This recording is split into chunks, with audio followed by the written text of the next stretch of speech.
মুরারিবাবু goat goat করেই হেঁটে গেলেন হাসি মুখে। বারান্দায় উঠে হাত বাড়িয়ে দিলেন হ্যান্ডশেক করার জন্যে। সাহেব কিন্তু তার ছড়ি ধরা বা হাতটা বাড়িয়ে দিলেন।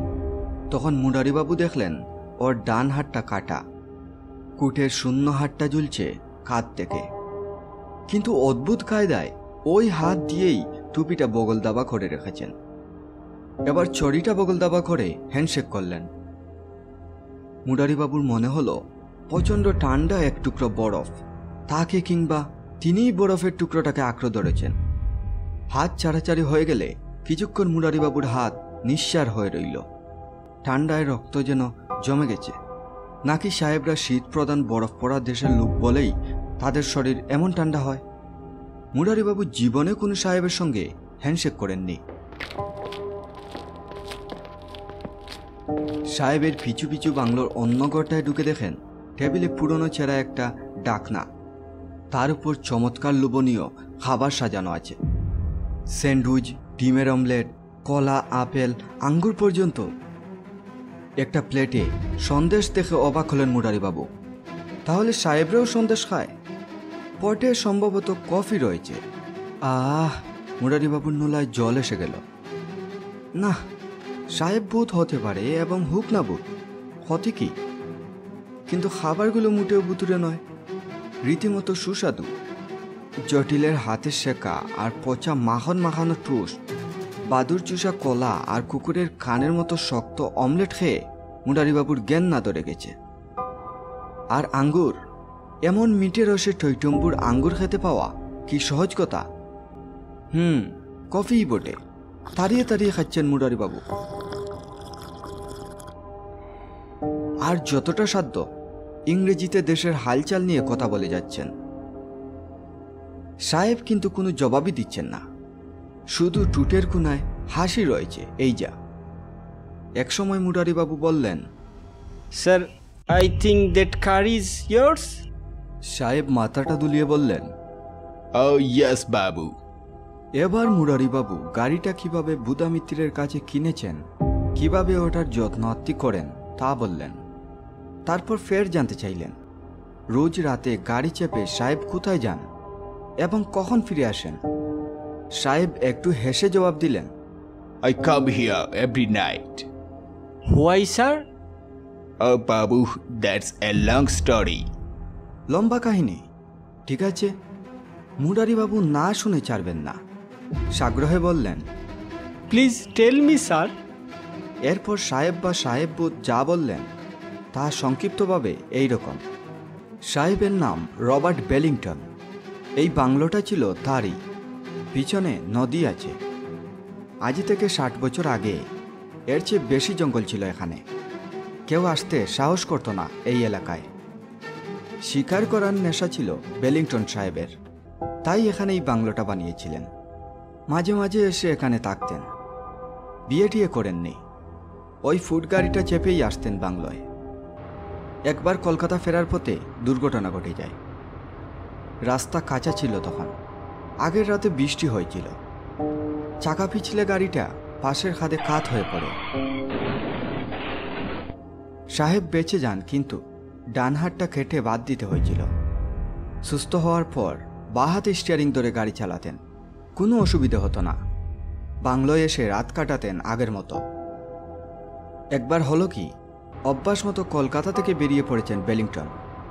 অন্ধকার রাত, কেষ্টনগরের কাছাকাছি এসে চাঁদ উঠল। সেই চাঁদের আলোই গন্ডগোলটা বাঁধিয়ে ফেলল। চকচকে রাস্তা ভেবে গাড়ি চালিয়ে দিয়েছেন জুড়ে, আর বেশ ফের পড়েছেন গভীর খাদে। কিন্তু এবার আর শুধু একটা হাতের উপর দিয়ে গেল না, পুরো শরীরের উপর দিয়েই গেল। তার মানে বেলিংটন মারা পড়লেন। হ্যাঁ, মারা না পড়লে ভূত হলেন কেমন করে? মুরারিবাবু এবার কিছু প্রশ্ন ইংরেজিতে জিজ্ঞেস না করে পারলেন না। তার প্রশ্ন এবং সাহেবের জবাব বাংলায় এই রকম। আচ্ছা স্যার, ভূত তো হলেন, কিন্তু কেমন লাগে টাগে একটু বলবেন? কেমন লাগে মানে দারুণ ভালো লাগে। যা খুশি খেতে ইচ্ছা করলেই পাওয়া যায় বাবু। খাওয়ার মতো সুখ কি পৃথিবীতে আছে? যদি ইচ্ছে করি এখনই তাজিকিস্তানের টাটকা আঙ্গুর খাবো, সঙ্গে সঙ্গে এসে যাবে, দেখবে নাকি? বলে বেলিংটন চোখ বুজে কি বিড়বিড় করলেন। অমনি সবিস্ময়ে মুরারিবাবু দেখলেন টেবিলে জুপ করে সদ্য ডাল ভাঙা একগুচ্ছ আঙ্গুর এসে পড়ল। সাহেব টুকটুক করে ভেঙে ভেঙে খেতে খেতে বললেন, ইট বাবু ইট, খাও বাবু খাও। সাহস করে হাত বাড়িয়ে মুরারিবাবুও গালে পুড়তে থাকলেন। আহা, কি অপূর্ব স্বাদ! চাঁদনি বা নিউ মার্কেটের আঙ্গুর তো খেয়ে দেখেছেন, টক বাপটা থাকবেই, সে তুমি যত দাম দিয়েই কেন। আরে আঙ্গুর কি মিঠে, কি রসালো! আঙ্গুর খেতে খেতে সাহেব বললেন, দেখলে তো মোড়ে পুট হওয়ার কত সুখ। মুরারিবাবু তারিফ করে বললেন, আচ্ছা স্যার, যদি বকবাজারের রসগোল্লা খেতে চাই? তুমি চাইলে তো হবে না বাবু, তুমি জ্যান্ত মানুষ, আমি চাইলেই পেয়ে যাব, ইচ্ছে করলেই হবে। নুলায় জল নিয়ে মুরারিবাবু বললেন, ইচ্ছে করুন না স্যার। সাহেব চোখ বুজে ফের বিড়বিড় করা মাত্র কে যেন অদৃশ্য হাতে মুখে শালপাতা আটা একটা মাটির সরা সাবধানে টেবিলে রাখল। মুরারিবাবু শালপাতা ছিঁড়ে ফেলতে দেরি করলেন না। আহ, অপূর্ব, খাসা, ডাগর ডাগর শ্বেত শুভ্র রসালো রসগোল্লা বড়া রয়েছে সরাটায়। সাহেবের মুখের দিকে তাকিয়ে মুরারিবাবু বললেন, খাবো স্যার? আলবাত খাবে, খেলেই তো বুঝবে মোড়ে পুট হওয়ার কি আনন্দ। মুরারিবাবু গালে ফুটলেন, মহানন্দে মুখ নেড়ে চিবোতে থাকলেন। মন প্রাণ জুড়িয়ে গেল। এবার সাহেবকে বলে করে বর্ধমানের সীতাবুক আর মিহিদানা আনাতে পারলে জীবন ধন্য হয়।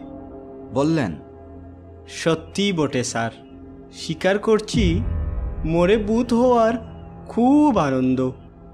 কোনো দায় নেই, ঝক্কি নেই, আপিস দৌড়াদৌড়ি, ট্রামবাসি জুলুজুলুই, ঠেলাঠেলি গুতুগুতি নেই, রোজগারের দান্দায় মুখ চুন করে কুড়ে বেড়ানো নেই। শুধু খাও আর খাও, খেয়ে দিয়ে ঘুমাও, আবার উঠে খাও, খেয়ে বেড়াতে বেরো।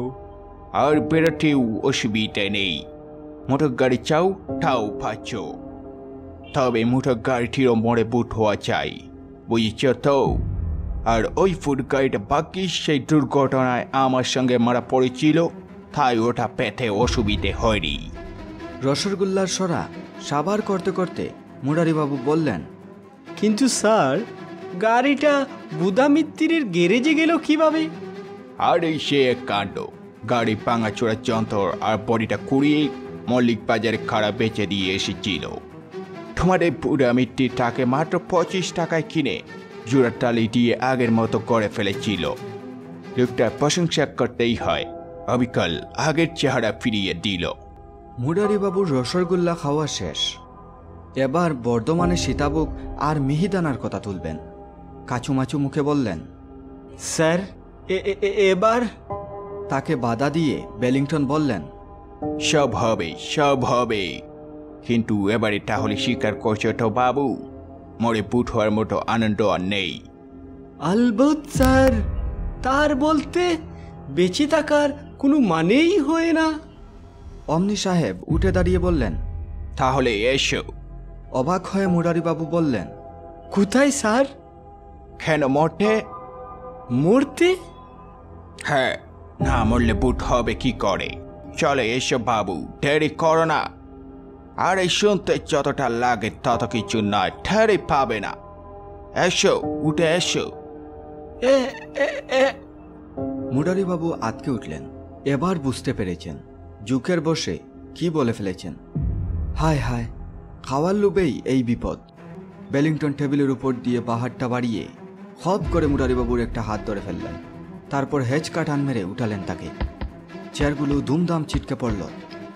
বেলিংটন প্রচণ্ড ঠান্ডা একটা হাতে তাকে হিড়হিড় করে টেনে নিয়ে বাংলো থেকে বেরোলেন।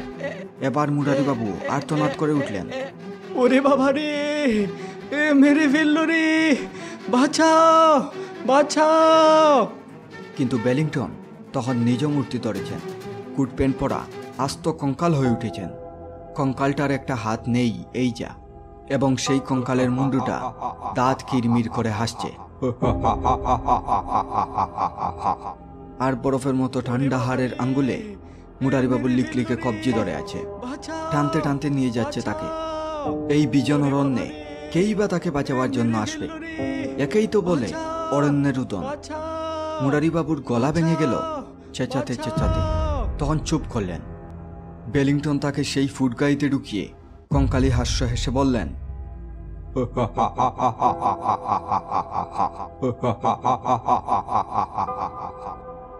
এত ভয় পাচ্ছ কেন বাবু? ঠেরি পাবে না কিছু, মরার চেয়ে সুযোগ হাজার নেই। তবে তোমার মারা পড়াটা যাতে আরো চটপট হয় সেই ব্যবস্থা করতেই তোমার গাড়িতে উঠালাম। চুপ করে বসে থাকো।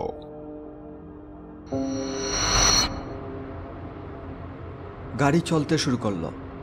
জঙ্গলের মধ্যে এবড়ো খেবড়ো কাঁচা রাস্তায় ধুলো উড়িয়ে গাড়ি চলছে। মুরারিবাবু প্রাণের আশা ছেড়ে দিয়ে অগত্যা চুপচাপ করে বসে আছেন পুজো হয়ে। বড্ড বেকায়দায় বসে থাকা, দম আটকে যাওয়ার দশা। কিছু দূর চলার পর জঙ্গল শেষ হলো। একটা নদীর ব্রিজ দেখা গেল, কিন্তু কোথাও কোনো লোক নেই। মুরারিবাবু রাগে দুঃখে ভাবছেন, জেলেরাই বা নদীতে মাছ ধরতে আসেনি কেন আজ? নদীতে কি মাছের অভাব আছে? ওরা এলে অন্তত মুরারিবাবু চেঁচিয়ে ডাকতেন। জেলেদের মুন্ডুপাত করতে থাকলেন মুরারিবাবু। এবার দুধারে দু ফাঁকা মাঠ, কোনো রাখালও গরু টরু চড়াচ্ছে না। মুরারিবাবু এবার রাখালদেরও মনে মনে গালমন্দ করলেন। এ যেন রূপকথার সেই তেপান্তর। সেখানে কালো ফুটগাড়িটা চলেছে তো চলেছেই।